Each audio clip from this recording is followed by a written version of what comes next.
Hola amigos, el 4 de febrero de 1969 el bombardero más rápido del mundo realizó su último vuelo. Pero nunca voló con bombas y misiles, sin embargo el avión dejó una marca bastante notable en la historia de la aviación militar. Se trata de un bombardero estratégico producido por la compañía North American denominado XB-70 Valkyrie. Era capaz de transportar a gran velocidad bombas nucleares de 20 megatones a cualquier parte del mundo. Los años 50 y 60 fueron realmente la época de oro de la aviación a reacción. A mediados de la década de 1940, los cazas y bombarderos con motor de pistón apenas podían alcanzar una velocidad de 700 km por hora. Pero solo una década más tarde, los aviones experimentales eran capaces de superar 3 veces la velocidad del sonido. Y a mediados de los años 60 aparecieron aeronaves para los que esta velocidad ya era de crucero.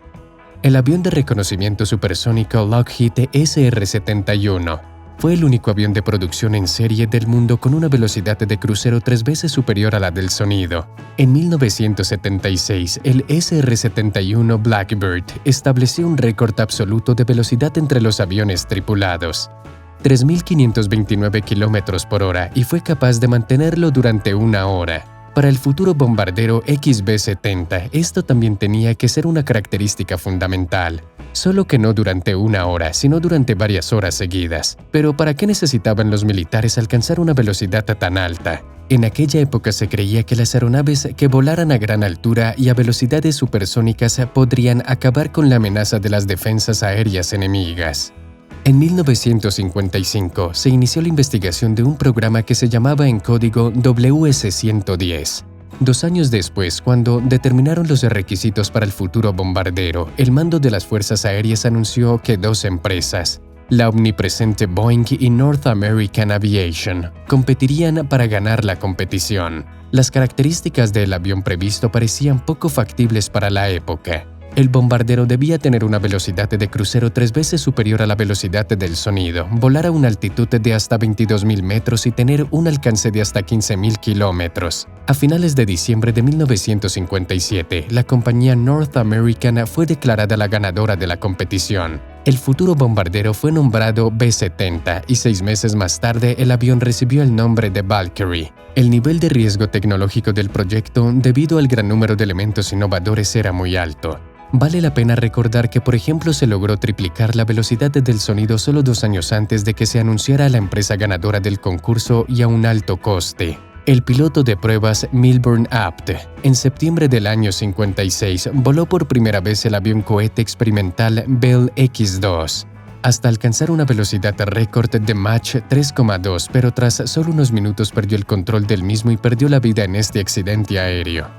El B-70 debía ser 5 veces más largo y 22 veces más pesado que el avión cohete experimental, equipado con un solo motor cohete pequeño frente a 6 motores turborreactores de poco más de 2 toneladas cada uno. Unos años más tarde quedó claro que los cálculos de la compañía North American eran correctos y la aeronave confirmó los requisitos establecidos. Pero eso sucedería más tarde, en circunstancias muy diferentes y en una situación completamente distinta del programa B-70. A finales de 1959 se anunció oficialmente que el proyecto pasaba a ser un programa de investigación. Durante los 2 años siguientes, la lucha por el B-70 se llevó a cabo en los despachos más altos, e incluso se convirtió en uno de los puntos del programa de las elecciones presidenciales. El resurgimiento del Valkyrie fue apoyado por el futuro presidente Kennedy, quien sin embargo tras tomar la posesión lo canceló, recomendando que se pusiera en estado de investigación. Como resultado, se decidió construir solo 2 prototipos que fueron llamados XB-70. Este lamentable resultado para la empresa North American fue causado por 2 factores: los éxitos de los expertos en misiles a ambos lados del océano y, como consecuencia, el cambio de doctrina de uso militar de la aviación estratégica. El éxito de las pruebas de los misiles balísticos intercontinentales estadounidenses Atlas y Minuteman obligó a la cúpula militar del país a cambiar sus prioridades. Además, se dotó a la Marina de submarinos nucleares. A pesar de la cancelación del programa militar y de las dificultades por la financiación, la compañía North American logró construir el primer prototipo en mayo de 1964. El primer vuelo del Valkyrie tuvo lugar el 21 de septiembre del mismo año. El avión voló desde el aeródromo de la fábrica en el municipio de Palmdale hasta la base aérea Edwards para continuar con más pruebas. El bombardero fue diseñado según el esquema aerodinámico llamado Conard, con un ala triangular, un frente trapezoidal y una cola con doble estabilizador. El avión se diferenciaba por unas dimensiones impresionantes, tenía una longitud de 58 metros y una envergadura de 32 metros, y su peso máximo de despegue era de 250 toneladas. El diseño del Valkyrie implicaba muchas combinaciones técnicas que le permitían realizar largos vuelos a una velocidad supersónica. Durante estos vuelos la aeronave se calentaba hasta 330 grados centígrados en algunos lugares, por lo que el ala, el fuselaje y ambos estabilizadores se revistieron con paneles laminados especiales resistentes al calor. Consistían en dos láminas de acero inoxidable con una estructura de panal o corrugado entre ellas. Las aleaciones de titanio se utilizaron ampliamente en la estructura de potencia del fuselaje, donde se requería una alta resistencia y un peso reducido. Un hecho interesante es que los diseñadores del Valkyrie decidieron no utilizar en absoluto el remachado, y la estructura del avión se ensambló en gran medida mediante soldadura. Un aspecto destacado del diseño fueron los extremos flexibles de las alas, que sirvieron para aumentar la estabilidad direccional y reducir la resistencia al balanceo. Se doblaban 25 grados durante el vuelo a velocidad transónica y 65 grados durante la transición a supersónica. Otra característica igualmente importante del diseño del Valkyrie era el uso de las ondas de choque que se generan durante el vuelo supersónico para crear una sustentación adicional. Para ello, los ingenieros diseñaron una cuña fija especial que se situó delante de la entrada de aire. Las ondas de choques creadas por esta cuña en los supersónicos crearían una zona de mayor presión estática bajo el ala. Aquí fue donde las puntas de las alas desviadas resultaron ser útiles, ya que cruzaban las ondas de choque, lo que aumentó aún más la presión bajo el ala. La planta motriz del XB-70 consistía en 6 motores turborreactores XB-70 General Electric YJ-93, cada uno con un empuje máximo de 13 toneladas en postcombustión. El combustible se almacenaba en 11 depósitos situados en el ala y el fuselaje, donde se añadía nitrógeno para evitar la autoignición de sus gases calientes.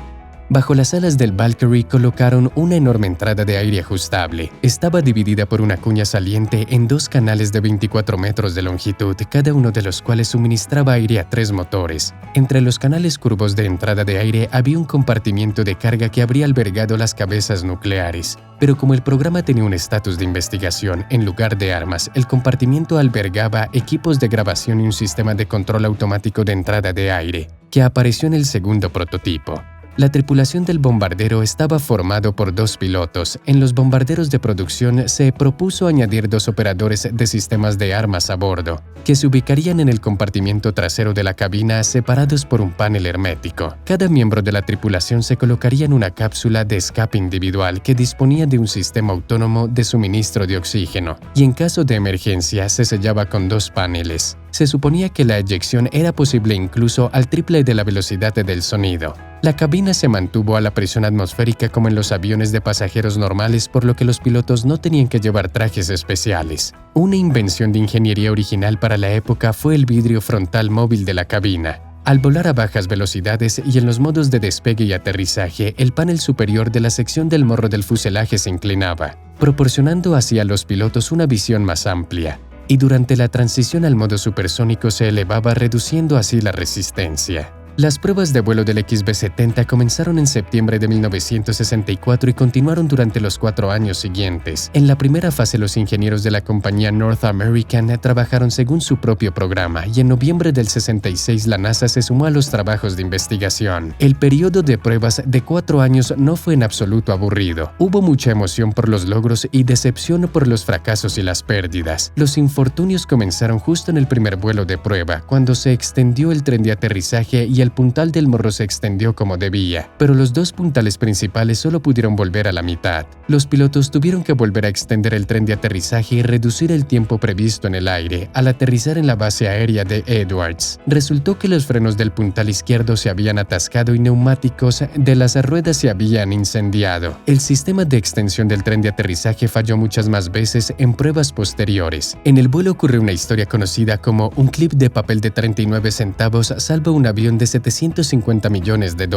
Poco después del despegue, el puntal del tren de aterrizaje delantero no se retrajo por completo, y los intentos de devolverlo a la posición extendida mediante el sistema hidráulico no dieron resultado, ni tampoco con el sistema eléctrico de soporte. Mientras el avión daba vueltas en el cielo sobre la base aérea, los ingenieros en tierra buscaban una solución al problema. No había ninguna posibilidad de aterrizar el Valkyrie de manera segura en la pista sin el puntal delantero. Pronto los ingenieros sugirieron que el piloto hiciera un cortocircuito en dos puntos del disyuntor. Uno de los pilotos encontró un clip ordinario en su maletín y lo utilizó para hacer el cortocircuito. El sistema de soporte funcionó de nuevo y el puntal del morro volvió a extenderse. El Valkyrie también estaba teniendo problemas con el revestimiento. Habían trozos de láminas que se arrancaban por la tremenda fuerza de la velocidad. El incidente más grave relacionado con este problema se produjo durante el vuelo número 12 del primer prototipo, cuando a una velocidad de Mach 2,5 se desprendió un pequeño trozo de la parte delantera del ala. Los restos golpearon la entrada de aire y 4 motores se averiaron. Los pilotos dirigieron el avión al aeródromo con los 2 motores que le quedaban, y justo antes de aterrizar consiguieron encender uno más. Lograron aterrizar, pero al final los 6 motores tuvieron que ser reemplazados a causa de los daños.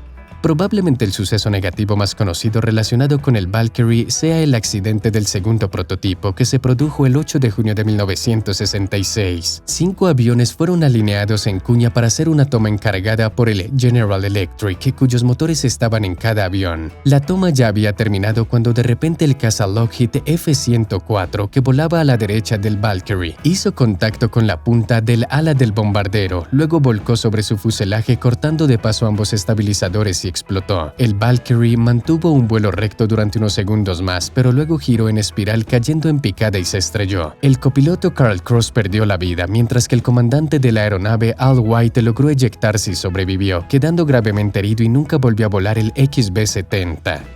Tampoco sobrevivió el piloto de pruebas de la NASA Joseph Walker, conocido por haber pilotado el avión cohete experimental X-15 hasta una altura récord de 107,8 kilómetros. La pérdida del segundo prototipo del XB-70 fue un duro golpe para el programa, ya que debía llevar a cabo todos los vuelos de números altos Mach. Se introdujeron muchas modificaciones en el diseño del segundo avión basadas en la experiencia operativa del primero, sin embargo la aeronave consiguió cumplir su objetivo principal.